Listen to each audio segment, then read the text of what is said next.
أو عليك أو كما قال النبي عليه الصلاة والسلام. صدق الله المولانا العظيم وصدق رسوله النبي الكريم، ونحن على ذلك لمن الشاهدين والشاكرين، والحمد لله رب العالمين.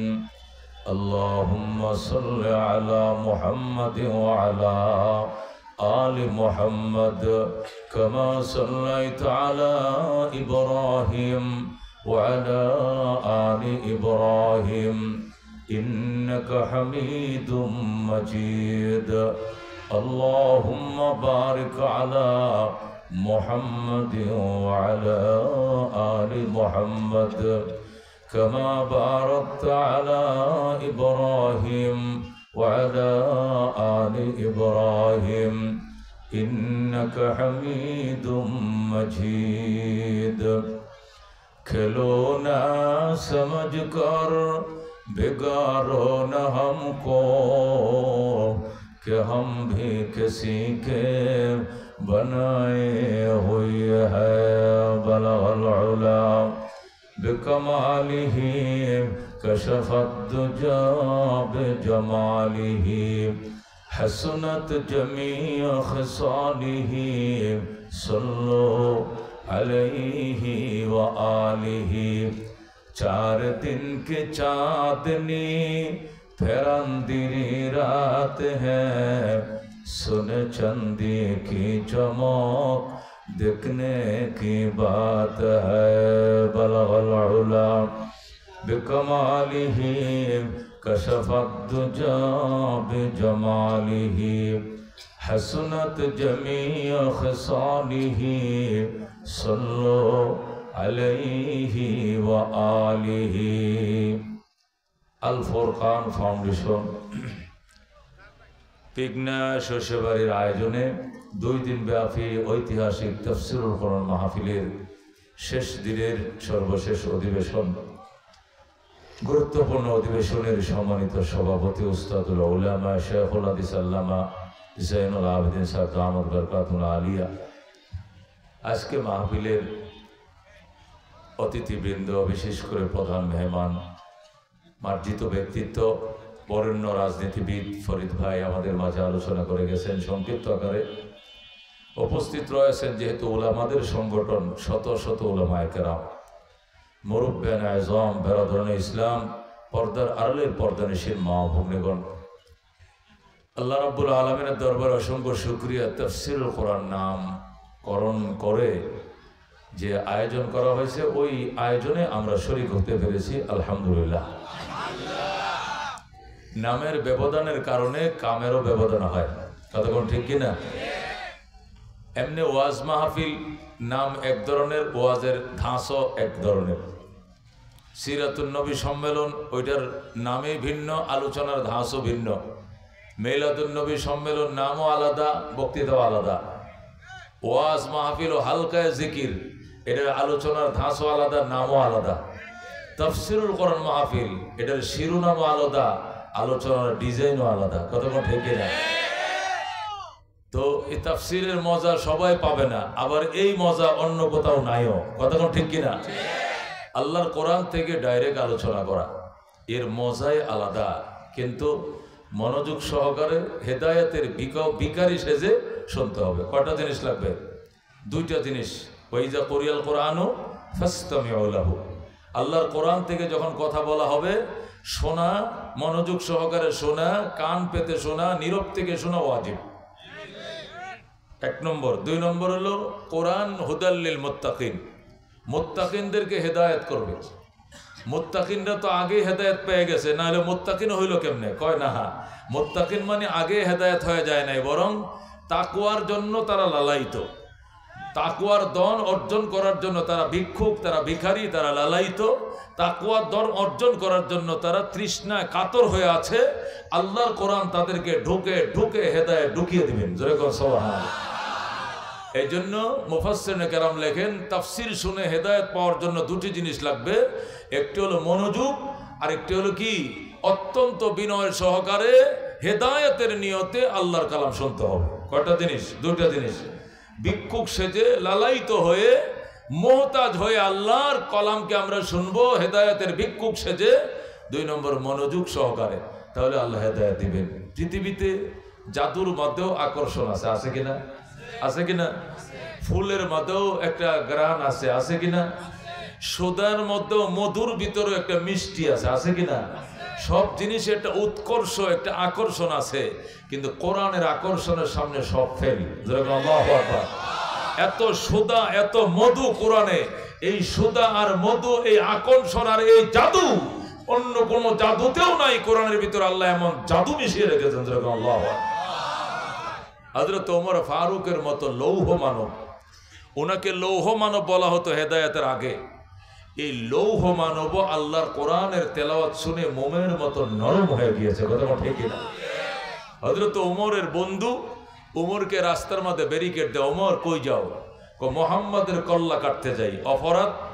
অপরাধ হলো সে এমন মায়াবী কালাম তেলাওয়াত করে, এটা শুনতে দেরি হয়, কালেমা পড়তে দেরি হয় না। সুতরাং এই রাস্তাই বন্ধ করে দিব, মোহাম্মদকেই দুনিয়ার থেকে বিদায় করে দিব। নাউজুবিল্লাহ। হযরত ওমরের বাল্য বন্ধু, উনি অলরেডি আগেই মুসলমান হয়ে গিয়েছিলেন। উনি ডাক দিয়ে কয়, শোনো ওমর, ওমর তোমাকে স্বাভাবিক মনে হচ্ছে না, তুমি অস্বাভাবিক। হ্যাঁ, আমি তো অস্বাভাবিক, আমি অলরেডি মদ পান করে এসেছি। আমার চোখ দেখে কি তুমি বুঝো না?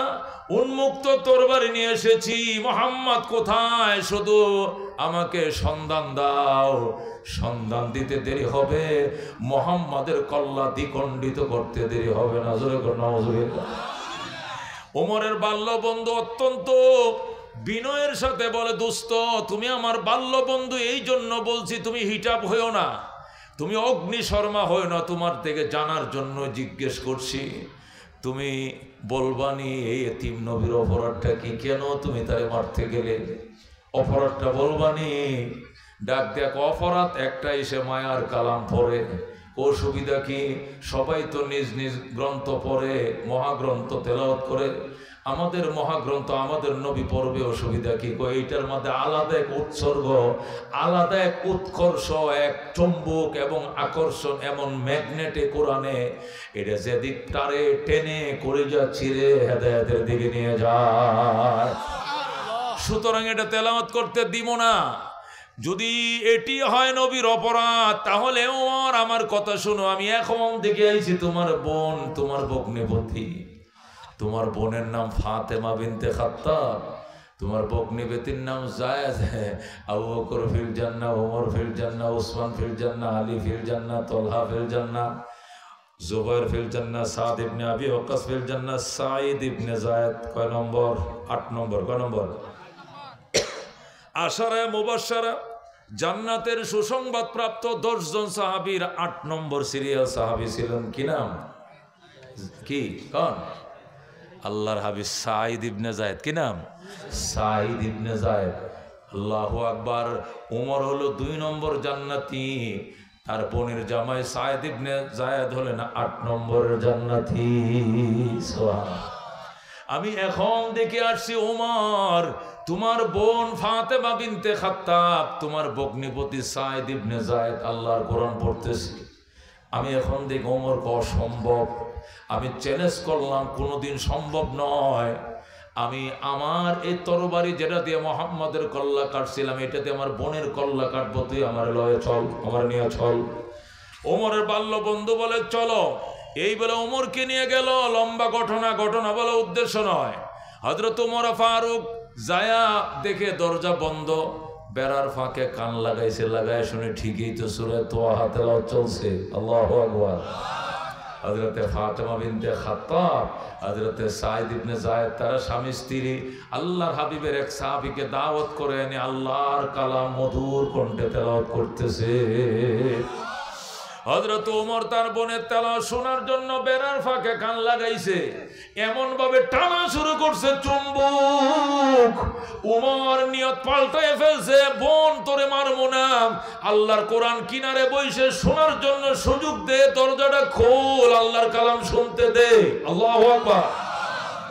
বোন ডাক দেখো, ভাইয়া তুমি লৌহ মানব, তুমি ফাশান হৃদয়ওয়ালা, তোমাকে দরজা খুলে দিলে তুমি আমাকে বাইল দিতেছ, আমার মারবা? মারবো না। তোর কাছে বসে তোর মুখের সাথে কান লাগে আল্লাহর কোরআন তেলাওয়াত শুনবো, দরজাটা খোল। ফাতেমা বলে খুলুম না। হযরত ওমর হিটাপ হয়ে অগ্নিশর্ম হয়ে লাথি দা দরজা ভেঙে ভিতরে ঢুইকা, দরজা খুলতে দেরি করলো কেন? আল্লাহর কালাম শুনতে দিল না কেন? কোরআন পড়ছে এই অপরাধে মারে নাই, কোরআন শুনতে দিলে না কেন? কিনারে বসে এই জন্য মারতে মারতে অজ্ঞান বানিয়ে ফেলছে। আল্লাহু আকবার। হযরতে ফাতেমাকে এমন মারা মারছে, ওমরের আপন ছোট বোন ফাতেমা বিনতে খাত্তাব, নবীর মেয়ের নাম যেরকম ফাতেমা ছিল, উমরেরও ছোট বোনের নামও ফাতেমা ছিল। ফাতেমা বিনতে খাত্তাবের নাক দিয়ে রক্ত, মুখ দিয়ে রক্ত। প্রচন্ড প্রহার করার পর মেয়েটা অজ্ঞান হয়ে যায়। হযরত উমর রাদিয়াল্লাহু তাআলা আনহু এরপরে তার বোনের জামাইকে মারে। আল্লাহু আকবার। সাঈদ ইবনে যায়েদকে মাইরা অজ্ঞান করে ফেলে। দুনুরাকে মারার পর কিছুক্ষণ বসে রইছে। এরপরে যখন জ্ঞান ফিরে আইছে, এরপরে চিন্তা করলো কি সর্বনাশ করলাম।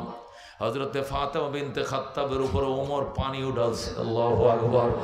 কুয়ার থেকে পানি উঠায়া বোনের মাথায় পানি ডালে। পানি ঢালতে ঢালতে ফাতেমার যখন জ্ঞান ফিরে আসে, চোখ খুলে তাকাইল। তাকানোর পরে ফাতেমা কান্দে, ভাই আমার আম্মা তোমাকে যে পেটে রেখেছিল, আমাকে তো একেই পেটে রেখেছিল, তুমি এবার এইভাবে নিষ্ঠুর কেমনে হইলা? আমাকে তুমি এইভাবে মারলা, তোমার কি মায়া দয়া লাগে নাই? ওমর ডাক, দেখো বোন, আল্লাহর কোরআন কেন তেলাওয়াত করছস? এই অপরাধ আমি তোরে মারি নাই। তুই কেন খোদার কালাম কিনারে বইসা আমারে শুনতে দিলি না, দরজাটা খুললি না, এই জন্য আমি তোরে মারছি রে বোন, অন্য কোনো কারণে নয়। তুই তোর কাছে দোহাই লাগে বোন, আল্লাহর কোরআনের ওই আয়াতগুলো তুই আমারে আরেকবার শোনাইবেনি, আমারে শোনা।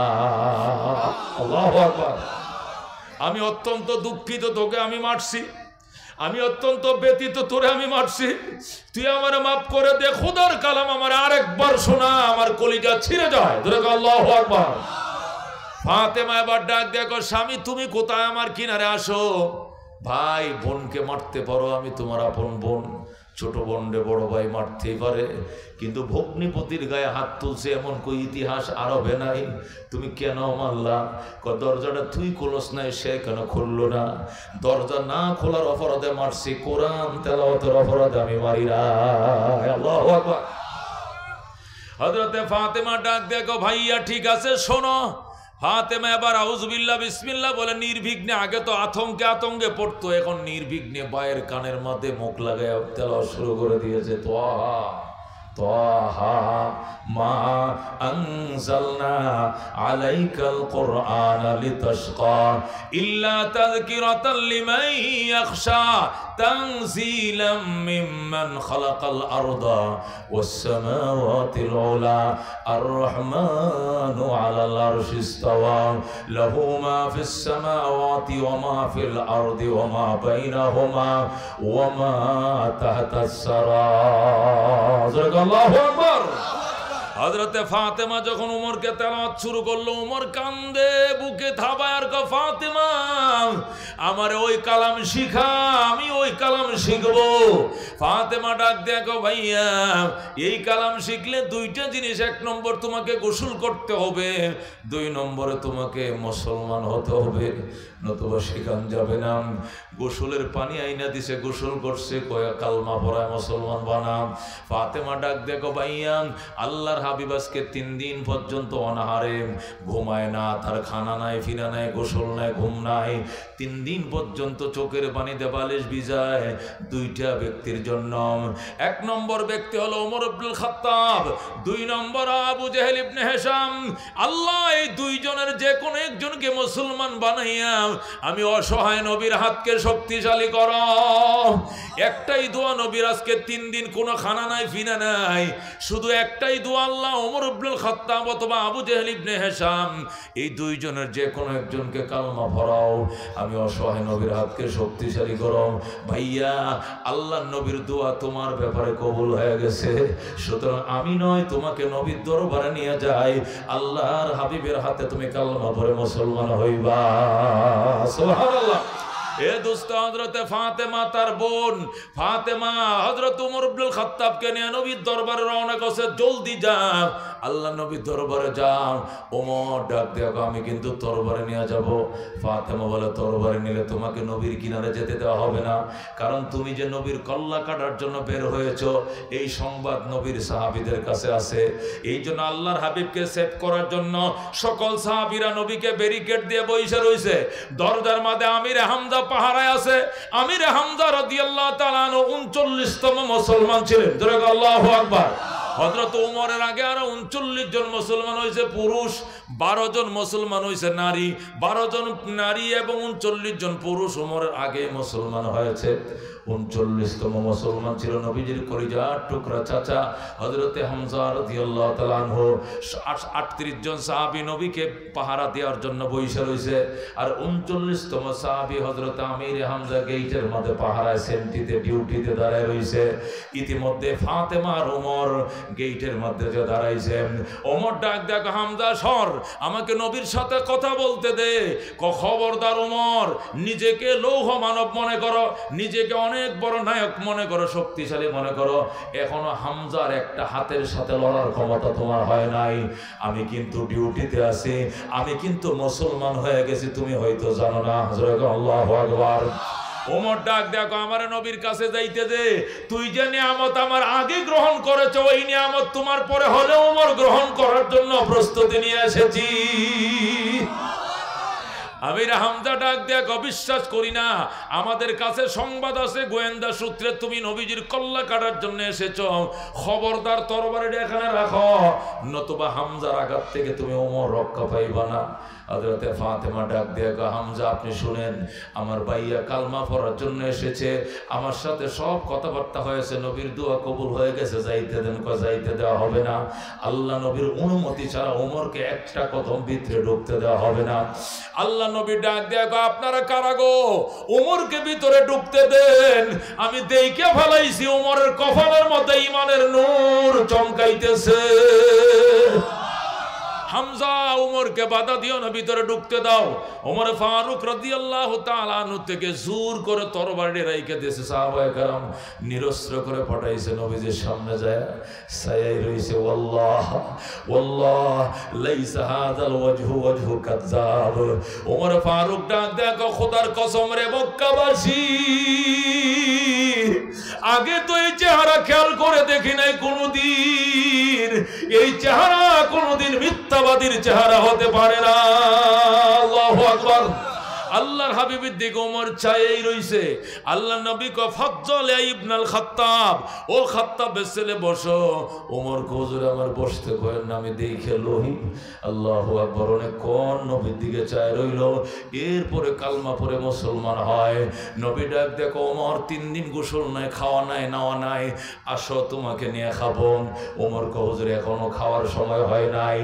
আমার বোন ফাতেমা বলছে, আপনি নাকি 3 দিন পর্যন্ত অনাহার উপবাস, আপনার নাকি খানা নাই, ঘুম নাই। কে আপনাকে গালি দিয়েছে? কে আপনাকে অপমান করেছে? যে তরবারি দিয়ে আপনার মাথা কাটতে এসেছিলাম, এই তরবারি আমি লোকে নিয়ে আসছি। ওই তরবারি দিয়ে আপনার দুশ্মনের মাথা আমি কাইটা দাঁত নিয়ে উসুল করব বলেন। নবী ডাক দেখো, ওমর পাগলামি করো না, মারামারি করে ইসলাম প্রতিষ্ঠা করা সম্ভব নয়। যারা আমাকে অপমান অপদস্থ করেছিল সেই জায়গায় তাদেরকে আমি ক্ষমা করে দিয়েছি। হযরত ওমর ফারুক ডাক দেয়া কয়, যদি এদের থেকে প্রতিশোধ নিতে না দেন তাহলে তরবারিটা আমার হাতে করে অথবা কোষার মধ্যে করে আল্লাহর ঘর তওয়াফ করার জন্য আমার একটু সময় দেন। নবী কো ঠিক আছে দিলাম, বাদ বাকি হেরে মেজে কার উপর আঘাত করবো না, তাহলে মানুষ বদনাম করবে মুহাম্মাদের সাহাবীরা মানুষ খুন করে, এটি যেন বলতে না পারে। ঠান্ডা মাথায় তওয়াফ করে চলে আসুন।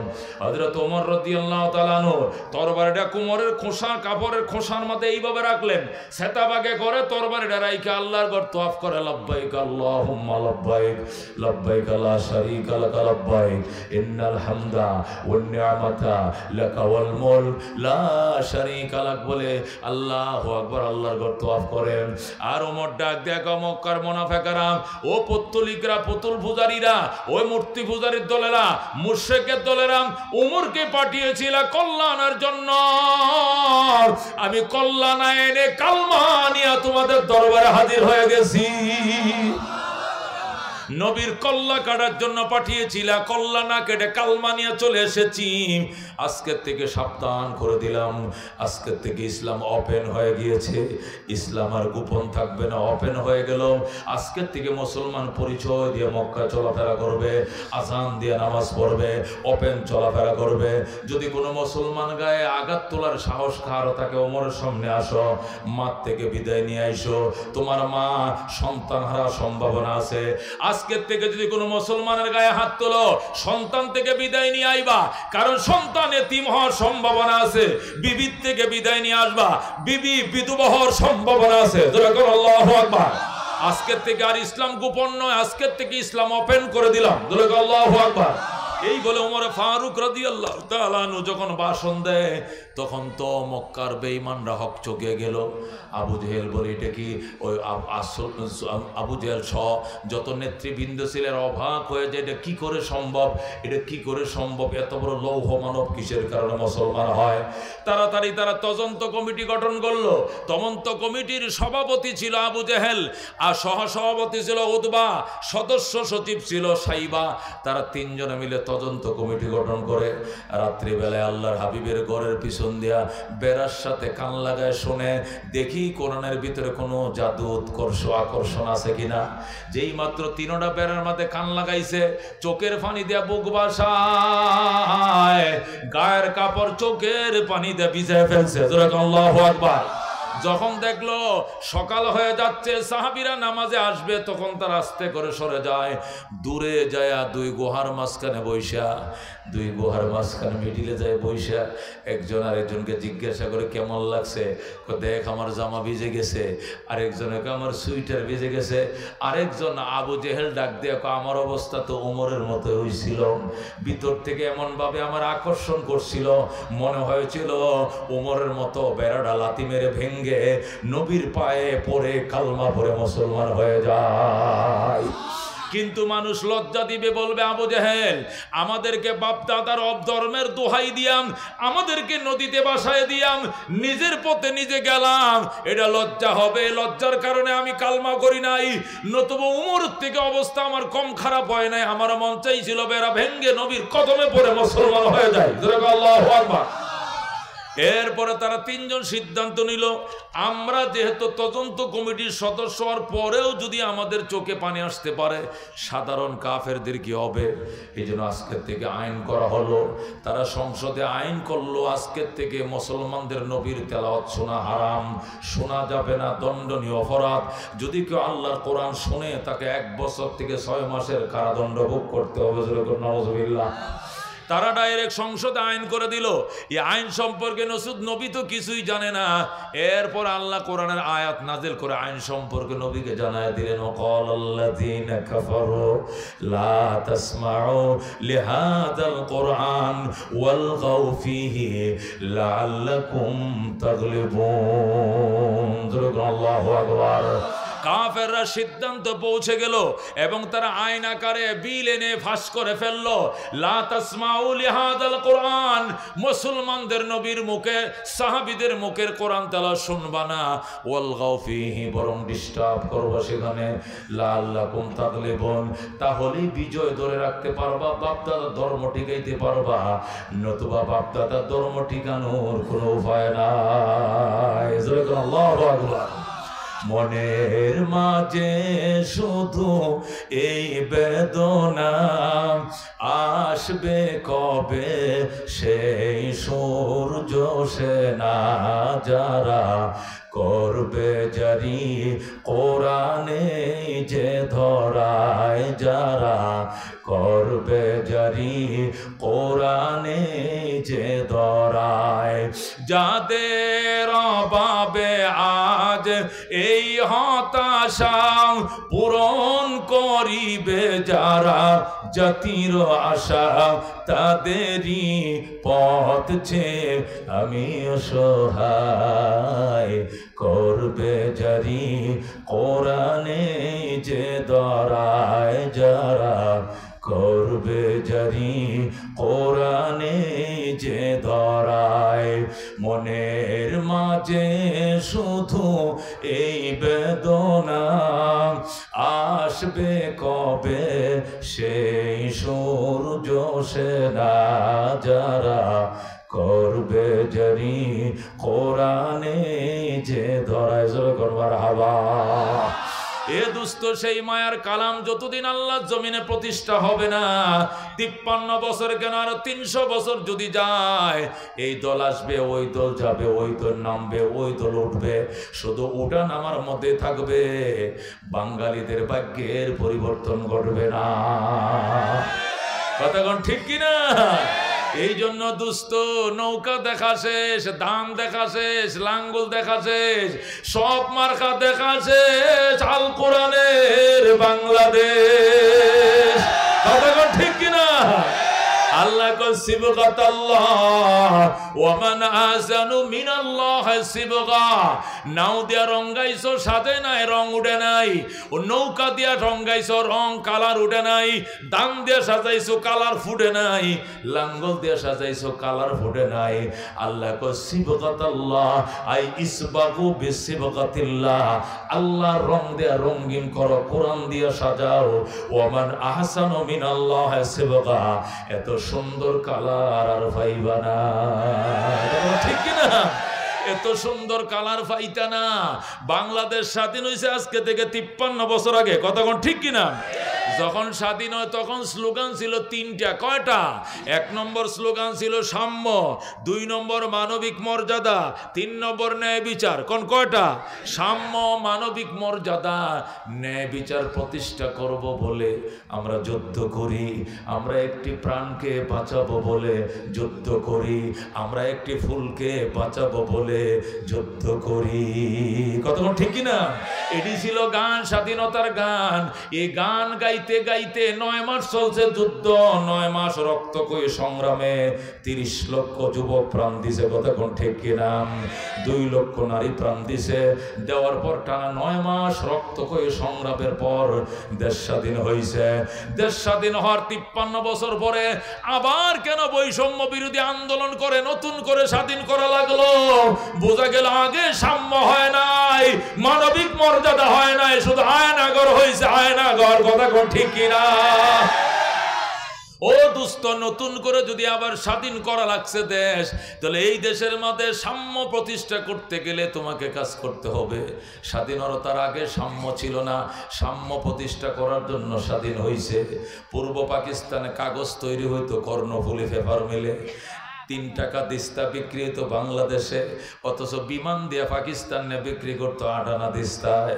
বাংলাদেশের বাঁশখালীতে লবণ তৈরি হয়, এই নুন বাংলাদেশে বিক্রি হয়েছে 6 টাকা শের, আর পাকিস্তানে জাহাজে করে না বিক্রি করছে 8 আনা শের। সাম্য ছিল না বৈষম্য ছিল? এ বৈষম্য দূর করার জন্যই আমরা যুদ্ধ করি। একটি জীবনকে বাঁচাবো বলে যুদ্ধ করি, সাম্য প্রতিষ্ঠার জন্য যুদ্ধ করি, একটি ফুলকে বাঁচাবো বলে যুদ্ধ করি। তাহলে 53 বছর পরে কেন আবার বৈষম্য বিরোধী আন্দোলন করতে হলো? কারণ গণতন্ত্র দিয়া, পশ্চিমা গণতন্ত্র দিয়া, রাশিয়ার সমাজতন্ত্র দিয়া, আর চীনের কমিউনিজম দিয়া, আর দাদাদের দাদাগিরি দিয়া কোনোদিন সাম্য প্রতিষ্ঠা হতে পারে না। সাম্য প্রতিষ্ঠা করলে উমর ইবনুল খাত্তাবের মতো আল্লাহর কোরআন প্রতিষ্ঠা করতে হবে। কথা ঠিক কিনা? একটুখানি বাংলাদেশ বয়কার বা গ্যাস গেছে গা বার্মায়, তালি বসে গেছে গা ইন্ডিয়ায়, আর 19 কাঠটা মাত্র মাঝখানে ঠিকছে। মানচিত্রের মধ্যে নামটাও লেখা যায় না, এত ছোট দেশ। কতক্ষণ ঠিক কিনা? মাত্র 1,55,000 বর্গ মাইল। ইটের মধ্যে কত তেলেসমাত, কত আয়নাগর। আলেম ওলামারা জীবনে হাঁটুর উপরে কাপড় উঠায় নাই। এদের অন্ডকোষের মধ্যে কারেন্টের শর্ট দেওয়া হয়েছে। রোজার দিনে সেহরি খাইতে দেওয়া হয় নাই, সেহরি খাইতে দিলে ইফতার দেওয়া হয় নাই, ইফতার দিলে সেহরি দেওয়া হয় নাই। তারাবি পড়লে ফজর পড়ার সুযোগ দেয় নাই, ফজর পড়লে তারাবির টাইমের কথা বলা হয় নাই। এমন বৈষম্য তৈরি করা হয়েছে। আবার পুরান পাপীরা ক্ষমতায় আসবে, জীবনেও সাম্য আসবে না। কিয়ামতের ফজর হয়ে যাবে, সাম্যকারে বাঙালি দেখবে না। সাম্য যদি দেখতে হয়, সাম্য। আল্লাহু আকবার। সাম্য যদি দেখতে হয় ওই কোরআন প্রতিষ্ঠা করতে হবে। ওমরের দেশটা কত বড় ছিল, 2,55,00,000 বর্গ মাইল। জোরে আল্লাহু আকবার। 2,55,00,000 বর্গ মাইল মানে সমানে অর্ধেকটা দুনিয়া। সমানে কয়টা দুনিয়া? অর্ধেকটা দুনিয়া ছিল ওমরের শাসিত এরিয়া।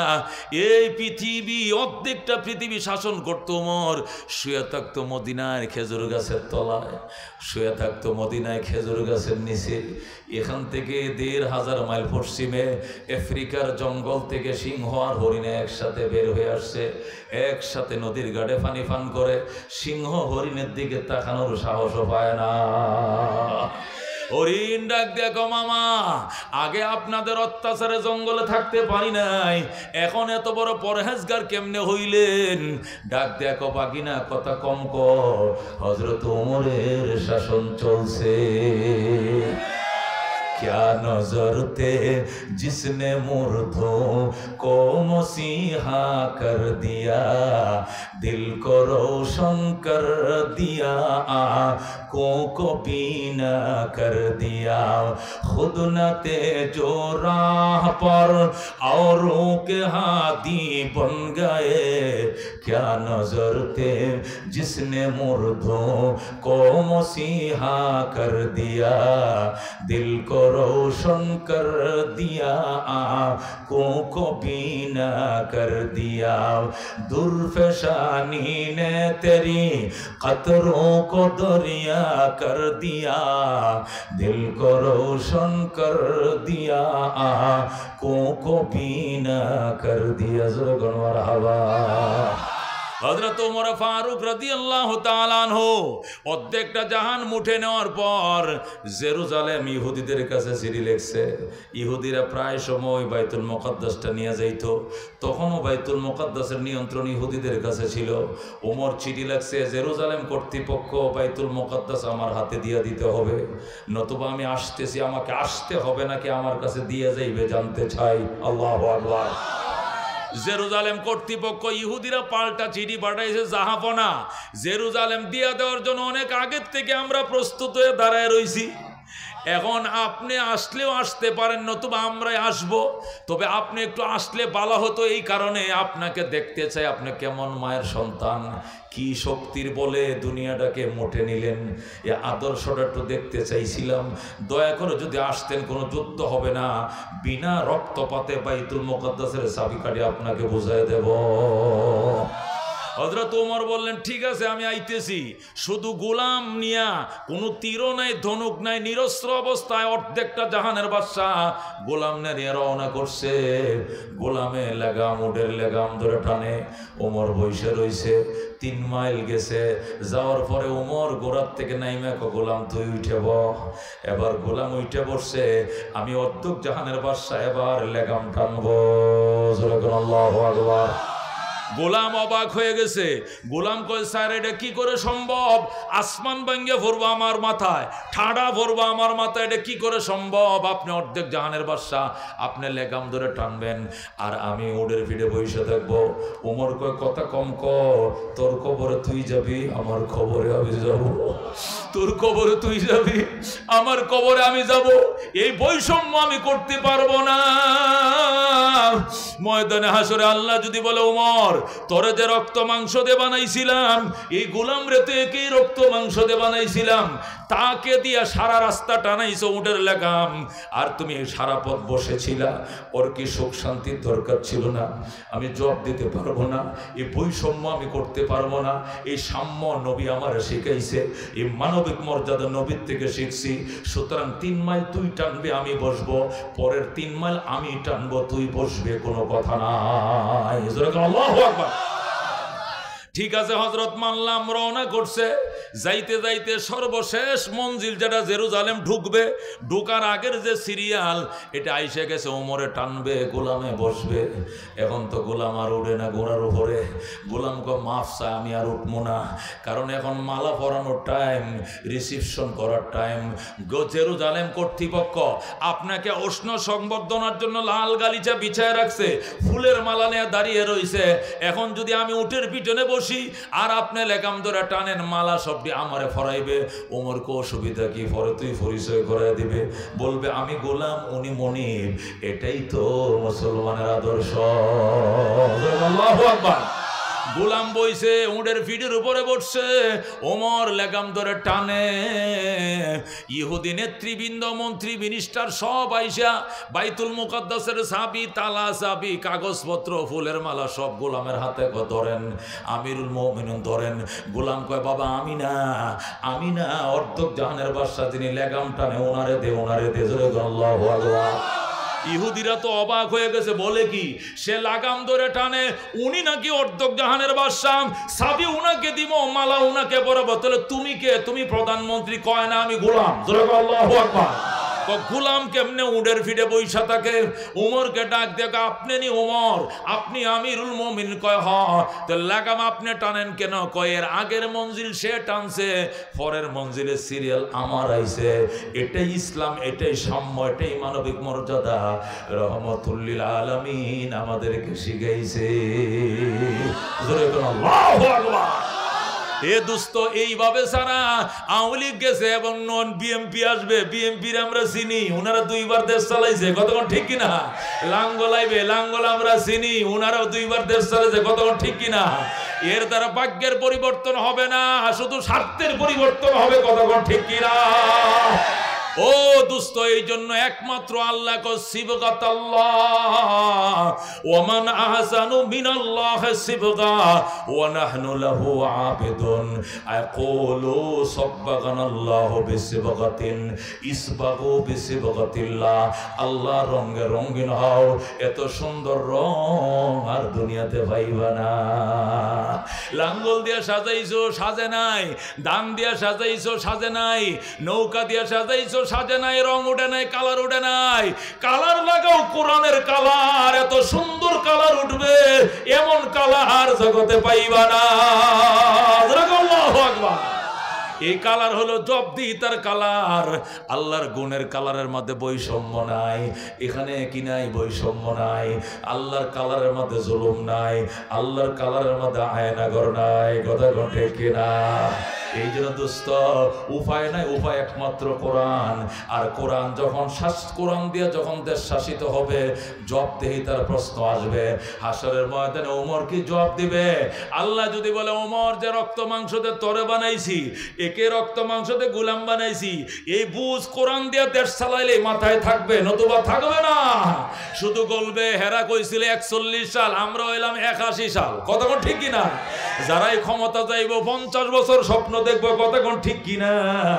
কতজন 41-এর স্বপ্ন দেখছে, কিন্তু আল্লাহ কইছে, দুর্বেটা কি এর 41, তুই 5 তারিখ পার হইতে পারবে না, 24-এ টুস করে ফুটতে যাইব, কতক্ষণ ঠিক কিনা? আল্লাহ কো ক্ষমতা তোর হাতে না। ও তিলকাল আইয়াম নুদাবিলুহা বাইনান নাস। বলেন আল্লাহু আকবার। আল্লাহ কো এই দিন দিন নয়, আরো দিন আসবে, এই দিন তোর হাতে নয়, আমার হাতে। ও তিলকাল আইয়াম নুদাবিলুহা বাইনান নাস। এই দিন ঘুরে ফিরে আমি আনি, বান্দা তোমার হাতে, এই দিন নয়, আমি আল্লাহর হাতে। সূরা আলে ইমরানে আল্লাহ বলেন, ও তিলকাল আইয়ামু নুদাবিলুহা বাইনান নাস। এই দিন ঘুরে ফিরে আমি আনি মানুষের মাঝে। সুতরাং এগুলোর পরিবর্তনের চাবিকাঠি অন্য কারো হাতে নয়, কথা ঠিক কিনা? কার হাতে? আমরা তো জানি, মুরব্বীরা কয় এই দিন দিন নয়, আরো দিন আইব। এক মাঘে শীত যায় না, আরো মা খাইব। এটা মুরব্বীগর কথা নয়, এটা সূরা আলে ইমরান, এটা আমার আল্লাহর কথা, ঠিক কিনা? আল্লাহ কই এই দিন দিন নয়, আরো দিন আইব। আমি সার দেই, ছেড়ে দেই না। রান্না ভাত খায়া যাওয়ার সময় পাইতা না, কথা ঠিক কিনা? আল্লাহ কা কুলিল্লাহুম্মা মালিকাল মুলক তুতিল মুলকা মান তাশা ওয়া তানজিউল মুলকা মিম্মান তাশা ওয়া তুইজ্জু মান তাশা ওয়া তুযিল্লু মান তাশা বিয়াদিকাল খায়র ইন্নাকা আলা কুল্লি শাইইন কাদির। ক্ষমতার মালিক কে? ইজ্জতের সাথে চেয়ারে বসায় কে? বেইজ্জত করে খানা ধরে নামায় কে? শামস কমর সুরখে জমি আঞ্জুম আখতার দস্ত জীবল ওয়াদি ও সহরা ও সমন্দর মোর মলক দাম ধর তৈর কবুতর শাম সেহের জুলমত জো আহমর আসফর গুলজার গুলাবুর্গ শজর কিসনে बनाया तालिब मायूसी का हो ये सब जिसने बनाया तालिब मायूसी का हो ये सब जिसने बनाया। এই জন্য আল্লাহ ডাক দেয়া, বান্দা আমার রঙে রঙিন করো। দুনিয়ার প্রাচুর্যতার অহংকার যারা করে, ক্ষমতার লড়াই বড়াই যারা করে, অহমিকা দেখায়, অত্যাচার করে গরিবের উপরে, বিরোধী দলের উপরে, এদের হাতে ক্ষমতা নিরাপদ নয়। কথা কোন ঠিক কিনা? আল্লাহ কো আলহাকুমুত তাকাসুর, তোমাদেরকে উদাসীন করে ফেলছে তাকাসুরে। সূরা তাকাসুর থেকে তাফসীর করব, শুনতে রাজি আছেন? এতক্ষণ ভূমিকা হয়েছে, এখন তাফসীর শুরু হচ্ছে, শুনতে রাজি আছেন ইনশাআল্লাহ? সূরাতুত তাকাসুর নামে একটা সূরা আছে না? ও কয় নম্বর পারার মধ্যে আছে? আম পারার মধ্যে আছে। কথা কোন ঠিক কিনা? হ্যাঁ, ওয়াল আসরি হুমাজা সূরার আগে দেয়া। কথা কোন ঠিক কিনা? হুমাজা ওয়াইলুল্লি কুল্লি হুমাজা তুল্লুমাজার আগে দেয়া, আর কার ভরে দেয়া? আল কারিয়ার ভরে দেয়া। কথা কোন ঠিক না? ঠিক। আলহাকুমুত তাকাসুর একটা সূরা আছে কিনা?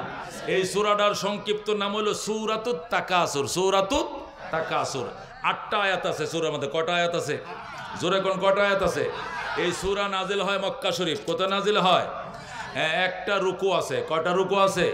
রুকু আছে। আল্লাহর হাবিব সাল্লাল্লাহু আলাইহি ওয়াসাল্লাম ইরশাদ করেন, সাহাবায়ে কেরাম ডেইলি 1000 আয়াত তেলাওয়াত করে রাত্রে ঘুমাইবা। যেরকম আল্লাহু আকবার। প্রতিদিন 1000 আয়াত তেলাওয়াত করে রাত্রে ঘুমাইবা। সাহাবায়ে কেরাম বলেন, ওমা ইউথিকু আলা যালিকা, নবী গো 1000 আয়াত পরে ঘুমানো এটা কি মুখের কথা? 1000 আয়াত 6 পারা। কয় পারা? 6666 আয়াত। 1000 আয়াত মানে প্রায় 6 পারা। ফোনে 6 পারা। ফোনে 6 পারা তেলাওয়াত তো হাফেজে কোরআনটা পারবো, আর কেউ কি পারবো? রসুল কো ডেলি 1000 আয়াত তেলাওয়াত করে ঘুমাইতে পারবা কারা? হাত তুলো। সাহাবায়ে কেরাম হাত তুলে না। ওই তুলস না কিনলে গা? কো হুজুর ওমা ইউথিকু আলা যালিকা, এটা কার সাধ্য আছে? ঘুমানোর আগে দোয়া পড়তে মন থাকে না, আবার 1000 আয়াত পড়মু। কয় এটা কি? কয় এটা কিন্তু কঠিন ব্যাপার, পড়তে হবে। পড়তে পারমু আমনে বললে তো পড়মুই, বাদ বাকি কষ্ট হয়ে যাব।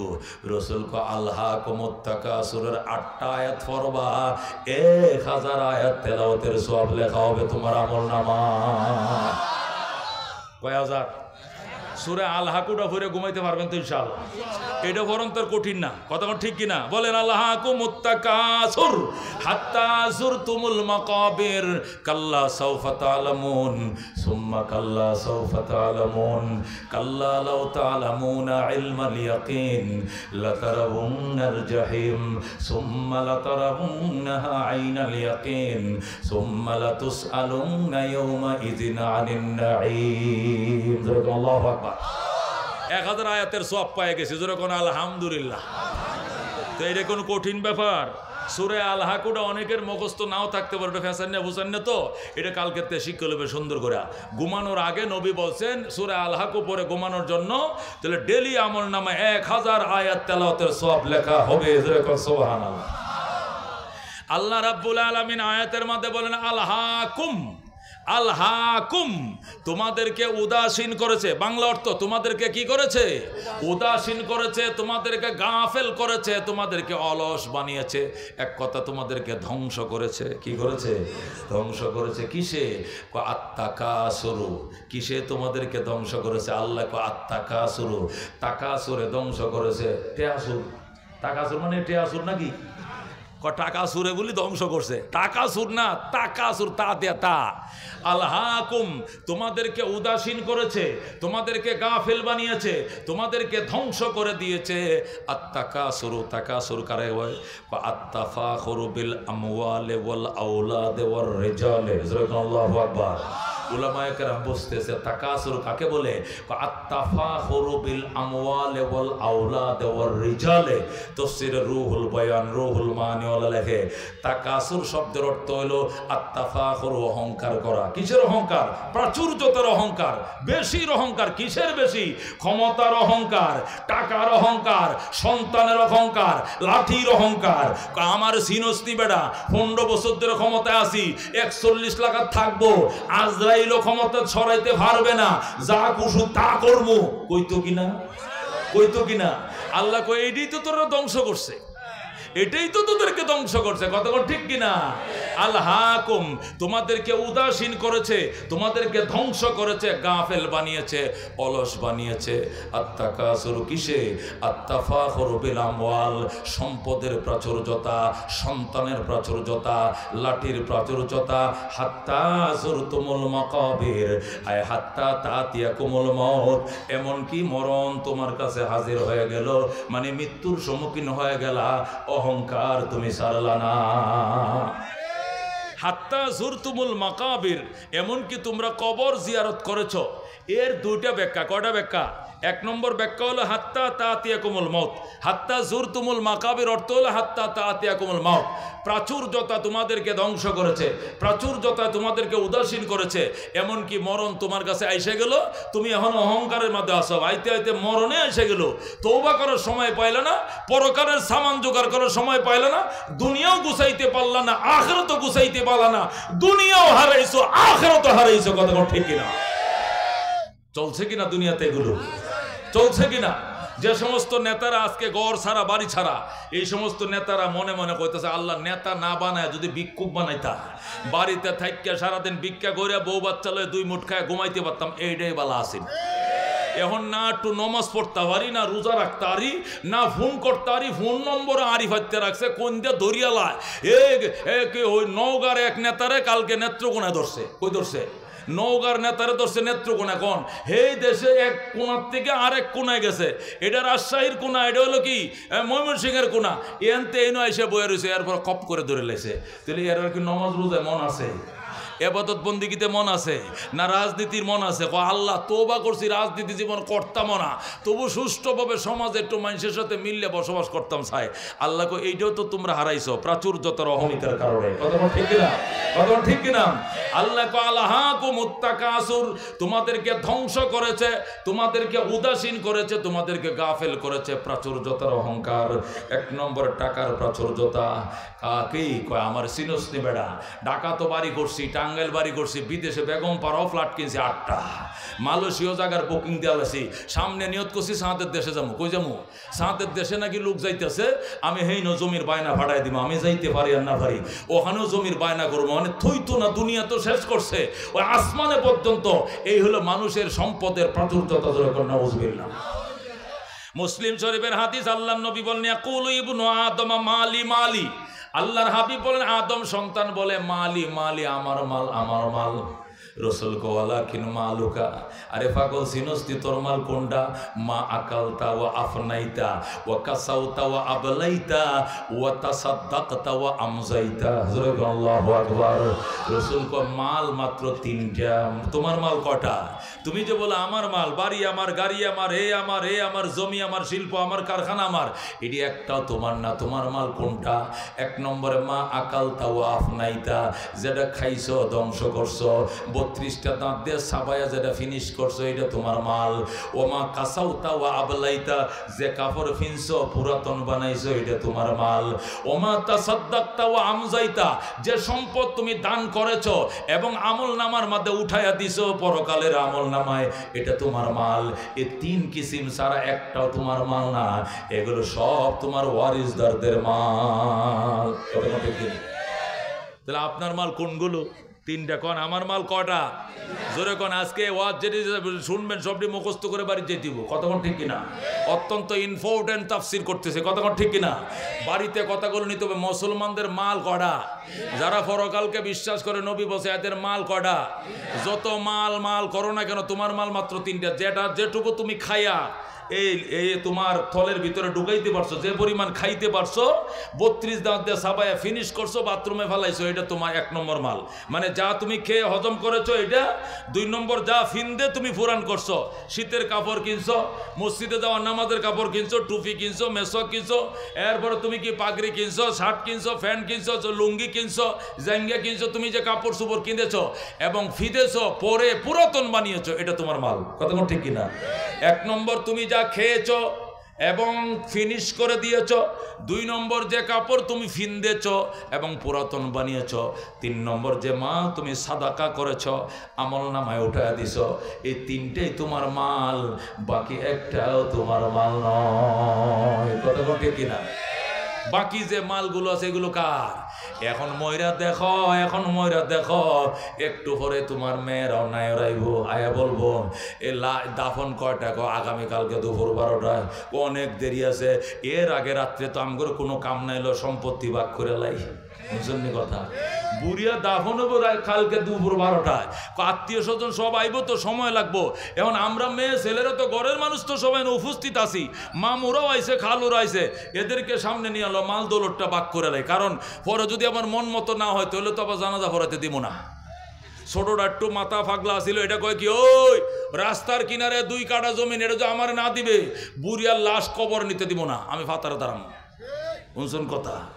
2-1টা যদি গাঁট তেরা থাকে সন্তান, তোমার কবরে নিতে দিবে না, আগে মালের বন্টন করতে হবে। কথা ঠিক কিনা? এবার চিন্তা করে তো তোমার মাল কোনগুলো? আল্লাহু আকবার। এ দোস্ত, এটি তোমার মাল না, এটা তোমার ওয়ারিসদারের মাল। তোমার মাল যেগুলো তুমি খাইছো, যেটি তুমি ফিনছো, যেটি তুমি সাদকা করছো, এটি তোমার মাল, বাকিগুলো সব তোমার ওয়ারিসদারের মাল। কথা ঠিক কিনা? হাদিস শরীফের মধ্যে আছে, আল্লাহর হাবিব বলেন, বান্দা যখন মারা যায়, মারা যাওয়ার পরে আত্মীয় স্বজন তারা যখন গুরুস্থানে নিয়ে যায়, তখন তার পিছনে 3 জিনিস যায়। কয় জিনিস যায়? কোন হাদিস? আমি খালি হাদিসের বাংলাটা বলতেছি। মানুষ যখন মারা যায়, গুরুস্থানে গেলে তার পিছনে 3 জিনিস যায়। 1 নম্বরে তার মাল যায়, 2 নম্বরে তার আহাল যায়, মানে আত্মীয় স্বজন যায়, 3 নম্বরে তার আমল যায়। কটা জিনিস যায়?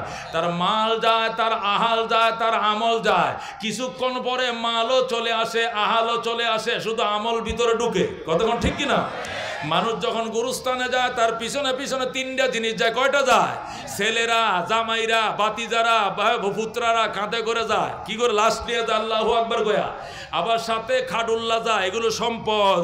খাটি স্টিলের খাটটাও যায়, দামি একটা পর্দার কাপড়ও যায়, অনেক কিছু সাথে যায়। একটু পরে খাটুল্লাও চলে আসে মসজিদে, কাপড়টাও চলে আসে, ছেলেও চলে আসে, মেয়েও চলে আসে, আত্মীয় স্বজন চলে আসে, শুধু আমল তার সঙ্গে কবরে যায়। কথা ঠিক কিনা? আল্লাহ নবী বলেন, এবার তুমি হিসাব লেখায় দেখো তোমার আপন কে? তোমার আপন একমাত্র তোমার আমল। কথা ঠিক কিনা? আমল সে জিंदगी बनती है, जन्नत भी जहन्नम भी, ये खाक अपने फितरत में न नारी है न नूरी है, जैसा करनी वैसा भरनी, ना माने तो करके देख, जन्नत भी है जहन्नम भी है, ना মানে তো মরকে দেখ। আল্লাহু আকবার। নবী বলে, যেমন কর্ম তেমন ফল, বিশ্বাস না হয় করে দেখো, জান্নাত আছে জাহান্নাম আছে, বিশ্বাস না হয় মরে দেখো। কত ঠিক না? জান্নাত আছে না নাই? জাহান্নাম আছে না নাই? হিসাব নিকাশ আছে না নাই? জীবনের সম্পদের হিসাব দিতে হবে কিনা? সুতরাং প্রস্তুতি গ্রহণ করো। আল্লাহর হাবিব সাল্লাল্লাহু আলাইহি ওয়াসাল্লাম বলেন, আল্লাহ রাব্বুল আলামিন তার বান্দাকে যদি একটা অঞ্চল সোনা দিয়ে বাঁধাই করে দেয়, সে আরেকটা অঞ্চলে যায় দেখবে ওখানে সোনা আছে কিনা। জোরে করুন নাউজুবিল্লাহ। হাদিসের মধ্যে আছে। মনে করেন আপনার কিছু সম্পত্তি আছে রাস্তার এই পাশে, কিছু সম্পত্তি আছে রাস্তার কি পূব পাশে। এটার একটা রাস্তা না, এটা টাঙ্গাইল টু কই? টাঙ্গাইল টু জামালপুর রোড আছে না? এ অনেক গৃহস্থের সম্পত্তি রোডের এই পাশে শহরের মধ্যে আছে, ওই পাশেও আছে। আছে কিনা? আল্লাহ নবী কয়, মনে করেন পশ্চিমের জমি যেটা আছে 5 বিঘা, যেটা শহর আছিল সবটা সোনা বানাই দিছে। কোথায় কি বানাই দিছে? সোনা। এখন সে যায় কোদাল দিয়ে কূপ দেয় আর খালি 22 কেটে স্বর্ণ বের হয়। খালি স্বর্ণ। এখন এত খুশি হয়েছে, খুশি হয়ে দৌড়ে বাড়িতে আইছে, আয়া সবাইরে নিয়ে গেছে, যাইয়া সবাইরে দেখাইছে যে পুরা 5 বিঘা সম্পত্তি সবটা স্বর্ণ হয়ে গেছে, অন্য কাহারও হয় না, শুধু তারটা হয়েছে।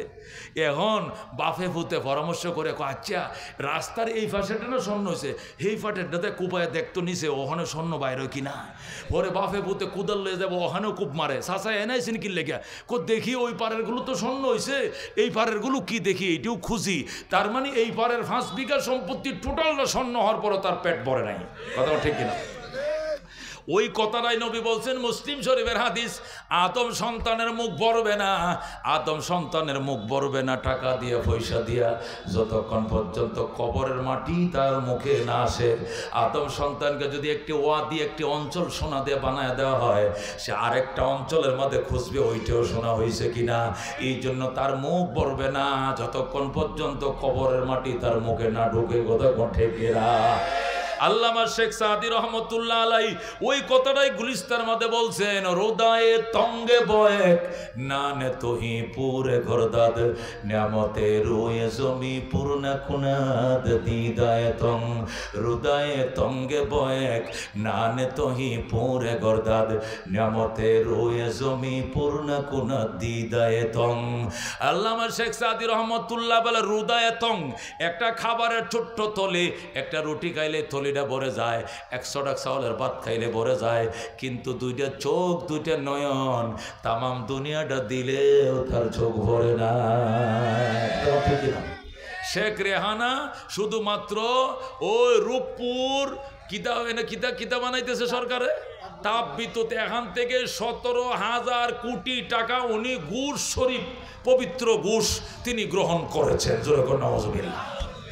17,000 কি কোটি টাকা একটা প্রজেক্ট থেকে ওনাকে ঘুষ দেওয়া লাগছে, নতুবা এটা স্বাক্ষরিত হবে না, এটা জায়েজ হবে না, এটা না জায়েজ হয়ে যাবে। কথা কোন বুঝছেন? এখন দেখেন কি পরিমাণ লাগে, এটা তো একটার ফিহরিস শুনাইলাম, এরকম হাজার হাজার লাখো লাখো প্রজেক্ট থেকে ওনাদেরকে টাকা। ওনারা বিদেশে থাকতে তো সমস্যা নাই, স্বর্ণের খাটে ঘুমাইতে পারবে, টাকা ফুরাবে না। কথা কোন ঠিক কিনা? এত পরিমাণ টাকা তারা কামাইছে, বাংলার জমিন শুষ্যা নিছে, কি পরিমাণ টাকা বাংলাদেশ থেকে গেছে।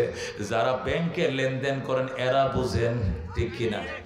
যাদের ব্যাংকে অ্যাকাউন্ট আছে তারা বুঝবেন, বিশেষ করে ইসলামী ব্যাংক, ফার্স্ট সিকিউরিটি ব্যাংক, এরপরে SIBL ব্যাংক, সোশ্যাল ব্যাংক, যাইলে দেখবেন ম্যানেজারগুলো ভিক্ষুকের মতো বয়ে বয়ে কাঁদতেছে, হুজুর লজ্জা দিয়েন না, করতে দিব টাকা নাই, দেখা যাক যদি কোনো ব্যবস্থা হয়।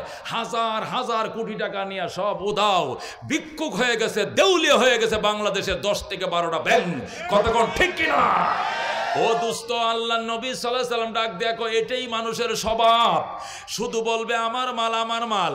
এই মাল কইতে কইতে পুরা এলাকাটা, পুরা সমস্ত সয় সম্পত্তি সবটা সোনা বানায় দিলেও এরপরে অন্য এলাকায় যায় কোদাল মারে, দেখি এদিকেও সোনা হয়েছে কিনা দেখি। এইটা হলো মালের অবস্থা। আল্লাহর হাবিব সাল্লাল্লাহু আলাইহি সাল্লাম সহিহ হাদিসের মধ্যে ঘটনা শোনাইছেন, বলবনি ঘটনা, রাহমাতুল্লিল আলামিন কিতাবুজ জুহুদ, মুসলিম শরীফ 2য় খণ্ড কিতাবুজ জুহুদ, যেহেতু আমি এটা পড়াই, ওই দিন আমি হাদিসটা পড়াইছি। কিতাব প্রায় 422 পৃষ্ঠা, আমি 362 পৃষ্ঠা লাগাত পড়াইছি, আর মাত্র কত পৃষ্ঠা, 62 পৃষ্ঠা বাকি আছে, তাহলে আমার কিতাব শেষ হয়ে যাবে। এখন ওটা টাইনেই পড়াইতেছি। তো ওই দিন এক হাদিস পড়লাম, আল্লাহু আকবার, চোখে পানি রাখতে পারলাম না। জিব্রাইল আলাইহিস সালামকে আল্লাহ তাআলা ফায়জামা পাঞ্জাবি জুব্বা টুব্বা পরাইয়া বিরাট বড় দরবেশ বানাইয়া 3 অসুস্থ মানুষের কাছে পাঠাইছে। কয় অসুস্থ? জোরে কোন কয়জন? 3 জন অসুস্থ ব্যক্তির কাছে হযরত জিবরাইল আলাইহিস সালাম একবার দরবেশ মসজিদের ইমাম সাইজা, আমগো শাইখুল হাদিস সাহেবের মতো এরকম পাগড়ি টাগড়ি সব বান্দা আছে, এই ভদ্রলোক গেছে কার কাছে? 3 অসুস্থ ব্যক্তির কাছে। একজন অসুস্থ হলো, উনি হলো কুষ্ঠরোগী। কি রোগী? কুষ্ঠরোগী। কুষ্ঠরোগী বুঝেন তো? এনে সাদা এনো সাদা এনো সাদা, দল্যাজার রোগ আর কি, এটি সহজে ভালো হয় না, এটি জন্মগত রোগ। কথা কোন ঠিক কিনা? এর কাছে গেছে। আরেকজন হলো টাকমাতা, সাদে মাল নাই, সাদে কি নাই, সাদে মাল নাই, বুঝুন তো কথা, মানে টিনসেট আর কি, টিনসেট বুঝেন, মানে উনার চুল টুল আল্লাহ দেয় নাই দুনিয়াতে, উনার কাছে গেছে জিব্রাইল। আরেকজন হলো আমা মানে কি? অন্ধ, এটা চোখে দেখে না, কানার ঘরের খানা, বয়রার ঘরে বয়রা। এই 3 লোক অসুস্থ মানুষের কাছে কে গেছে? জিব্রাইল গেছে। প্রথম গেছে কুষ্ঠরোগীর কাছে, যায় কো ভাই আমি তো আল্লাহর ফিয়ারা বন্দা, এই হিসাবে আল্লাহ তাআলার সাথে কথাবার্তা কইলে আল্লাহ আমার কথা শুনে। এখন আপনার জীবনে এমন কোন চাওয়া পাওয়াটা আছে যেটা আপনি চাইলে পাইলে খুব সন্তুষ্ট হতেন? আমার যদি বলতেন আমি স্বেচ্ছায় এসেছিলাম আপনার একটু উপকার করার জন্য, আমি আল্লাহর কাছে প্রার্থনা করলে আল্লাহ আপনার এই মনের চাহিদাটা পূরণ করবে। এখন কুষ্ঠরোগী ও ভাই, এই রোগের কারণে মানুষ মাইয়া দেয় দেয় না আমার কাছে। এই যে যৌবন যাইতেছে, বিয়া করতে পারি না, কুষ্ঠরোগ এটা জাতি রোগ, এই রোগ নাকি কোনোদিন ভালো হয় না। যদি দোয়া করতেন আল্লাহ আমার এই রোগটা ভালো করে দিত, এই দুনিয়াতে আমি আর কোনো কিছু চাইতাম না।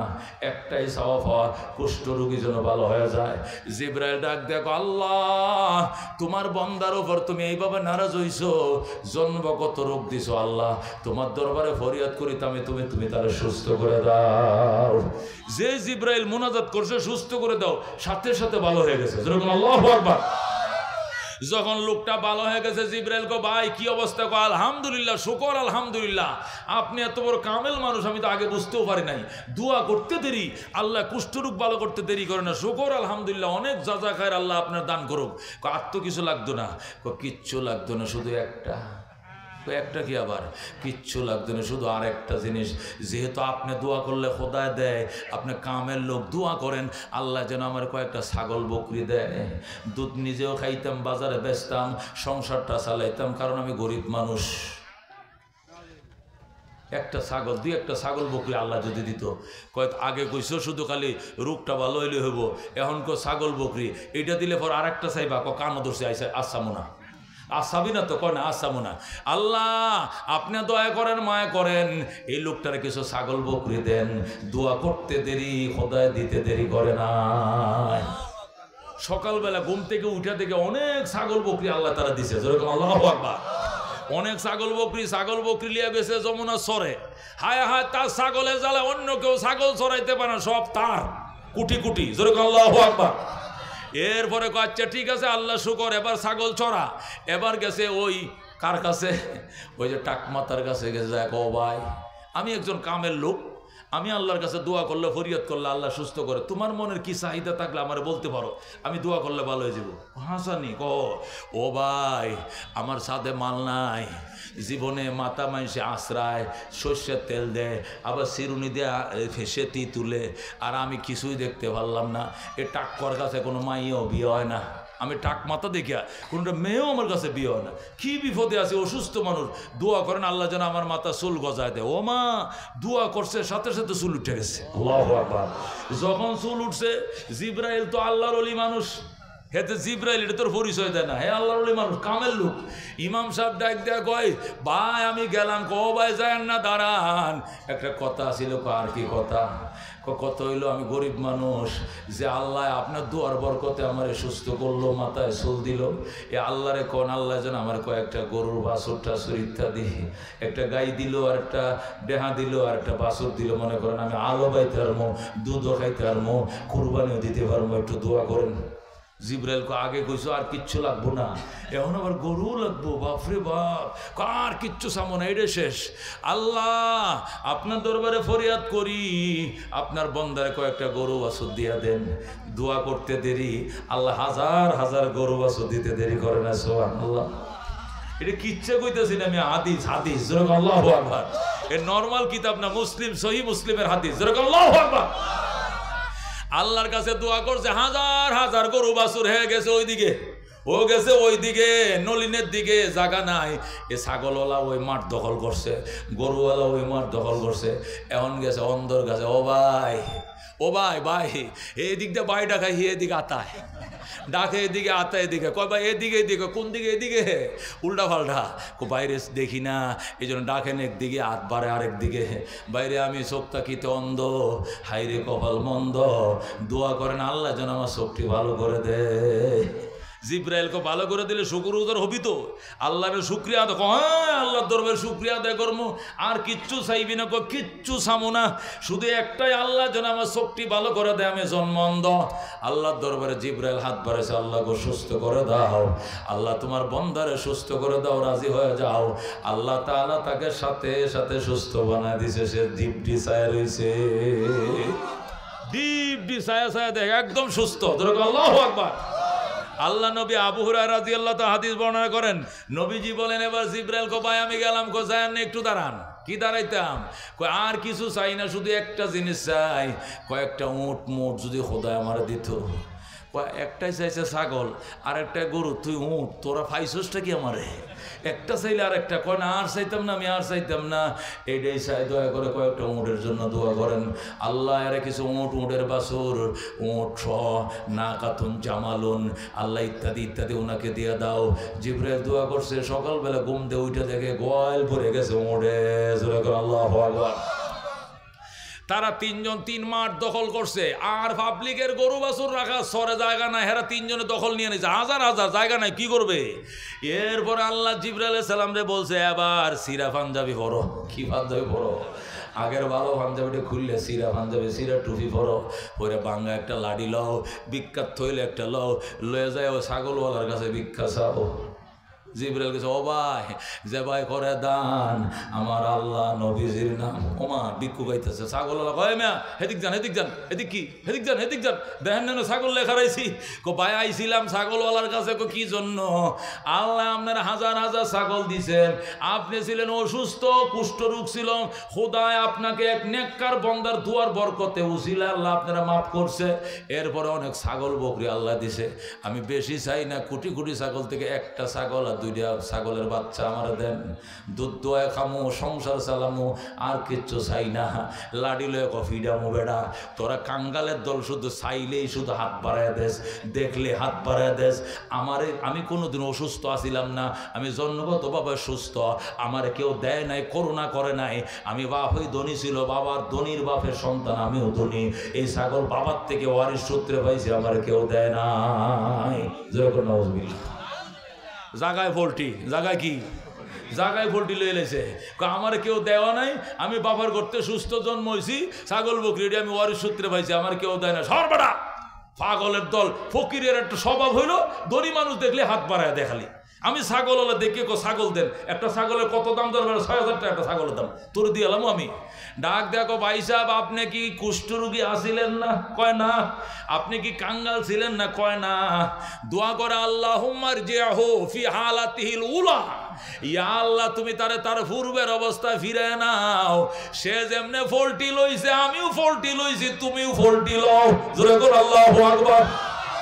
সে যেমনে ফলটি লইছে আমিও লইছি, তুমিও লও।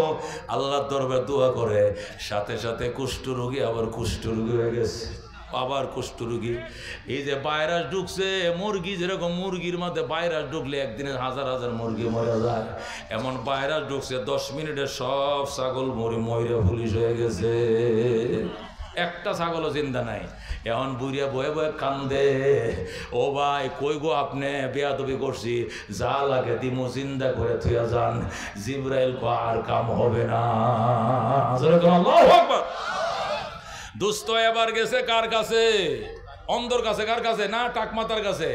ওই টাক্কর কাছে যায়, ও ভাই গরিব মানুষ, 3 দিনের উবাস, ফেটে ভাত নাই, একটা গাবি আর একটা বাছুর যদি দিতা, দুধ দোয় নিজে খাইতাম আর বাজারে বিক্রি করে সংসার চালাইতাম। তুমি তো আসলে অত্যন্ত গরিব ছিলা, তোমার মাথায় কোনো চুলও ছিল না। একজন বুজুর্গ এক বুজুর্গ জনের দুয়ার বরকতে তুমি মাথায় চুল পাইছো, হের দুয়ার বরকতে আল্লাহ তোমার অসংখ্য গরু ছাগল বাছুর দিছে, আমার একটা গরু দিয়ে দাও। আল্লাহ না দিছে একটা, আমার দিলে কমতো না। ডাক দেখো, সর বেড়া, আমি জন্মগতভাবে চুল নিয়ে জন্ম নিয়েছি, আমি কোনোদিন টাক মাথা ছিলাম না, আমি ধনির বাপের বলা ধনী, আমার অসংখ্য গরু ছাগল আছে, আমার কেউ দেয় নাই, আমি কারো করুণা ভিক্ষা পাই নাই, আমি নিজে কামাই করে হাজার হাজার ছাগল গরুর মালিক হয়েছি। নাউজুবিল্লাহ। জিবরাইল ডাক দেখো, আল্লাহ এতে তো ফলটি, তুমিও দাও ফলটি, আমিও দোয়া করি ফলটি। আবার টাক্ক হয়ে গেছে, সাথে মাল নাই, গরু সব মারা গেছে। আল্লাহু আকবার। এখন তো বেচারা কান্দে, কানলে কি হবে বা, আর তো লাভ হবে না। এবার গেছে ওনার কাছে, উনি কে? অন্ধর কাছে দেখো, ভাই আচ্ছা ভাই আপনাদের এই যে উঁটগুলোর মালিক উনি কোথায়? অন্যান্য রাখাল যারা আছে ওরা উঁট নিজে এক হাত পাহারাতে কুলাইতে পারে না, অসংখ্য উঠ না, এই জন্য আরো কাজের লোক কিছু নিচে আর কি, ওরাই পাহারা দিতেছে। ভাই এই যে সবগুলোর মালিক উনি কই? উনি তো ওই খেজুর গাছের নিচে নামাজে। আল্লাহু আকবার। উনি কি আর নামাজ পড়ে? নামাজ কি হারা দিন পড়েনি? উনি 24 ঘন্টা হারাম টাইম সারা বাকি সময় সে নামাজই পড়ে। কারণ লোকটা ছিল গরিব, আল্লাহ তারে ধনী বানাইছে। এই শুকরিয়া টান, এই কপালটা সজদার থেকে উঠাইতে মন চায় না। আল্লাহু আকবার।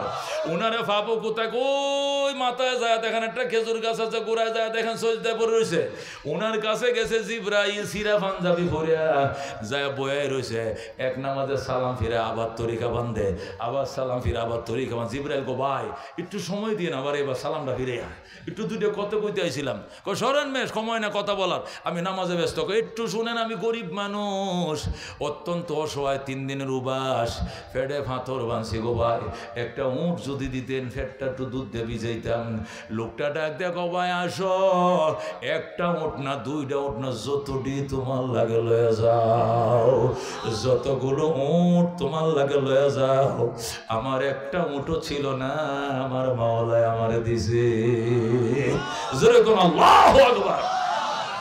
আল্লাহু রাব্বুনা মুহাম্মদ নাবিয়ুনা নাহনু মুতিয়ুহুমা নাহনু কুল্লুনা হিজবুল্লাহ লা নাখাফু ইল্লাল্লাহ ওয়াতাসিম বিহাবলিল্লাহ মুজাহিদ ফি দীনিল্লাহ আল জিহাদ সাবিলুনা নুকিমু ফি দীনিল্লাহ লা ইলাহা ইল্লাল্লাহ নুকিমু ফি দীনিল্লাহ লা ইলাহা ইল্লাল্লাহ লাইসাল মুলকু লিজ-জালিম ওয়ালাল মুলকু লিল খাইন লা নাখাফু আমেরিকা ওয়ালা নাখাফু রাশিয়া আলাউদ্দিন কসদুনা আল্লাহু রাব্বুনা মুহাম্মদ নাবিয়ুনা নাহনু মুতিয়ুহুমা নাহনু কুল্লুনা হিজবুল্লাহ নাহনু কুল্লুন যুল ইসলাম কানুনুহু আল কুরআন। ঠিক কি না? নাহনু কুল্লু যুল ইসলাম কানুনুহু আল কুরআন। ক্বালা আল্লাহু ফিল কুরআন আল মুলকু লির রহমান আল মুলকু লির রহমান নুকিমু ফি দীনিল্লাহ লা ইলাহা ইল্লাল্লাহ নুকিমু ফি দীনিল্লাহ লা ইলাহা ইল্লাল্লাহ লাইসাল মুলকু লিজ-জালিম ওয়ালাল মুলকু লিল খাইন লা নাখাফু ইসরাইল ওয়ালা নাখাফু ইন্ডিয়া। ঠিক না? লা নাখাফু আওয়ামী লীগ ওয়ালা নাখাফু বিএমপি। আলাউদ্দিন কসদুনা আল্লাহু রাব্বুনা মুহাম্মদ নাবিয়ুনা নাহনু মুতিয়ুহুমা নাহনু কুল্লুনা হিজবুল্লাহ লা নাখাফু ইল্লাল্লাহ ওয়াতাসিম বিহাবলিল্লাহ মুজাহিদ ফি দীনিল্লাহ আল জিহাদ সাবিলুনা আল জিহাদ সাবিলুনা। জোরে কোন মারহাবা। জিবরাইল ডাক দেখো দুস্ত, আমি অত্যন্ত গরিব মানুষ, 3 দিনের উপবাস। আল্লাহ তুমি ছিলা অসুস্থ, অন্ধ, চোখে দেখতা না, দুনিয়া দেখার তৌফিক দিছে। তোমার একটা ছিল না ছাগল বকরি, ছিল না গরু, ছিল না বেড়া, ছিল না দুম্বা, ছিল না উট। আল্লাহ তোমার হাজার হাজার উট দিছে, আমার একটা উট দাও বাবা। ডাক দেখো ভাই, কিসের একটা কিসের 2টা, সব কয়টা যদি লাগে লয়ে যাও। আল্লাহ না আমার দিছে, আমি কামাই করি নাই। তুমি নেওয়ার পরে যেগুলো থাকবে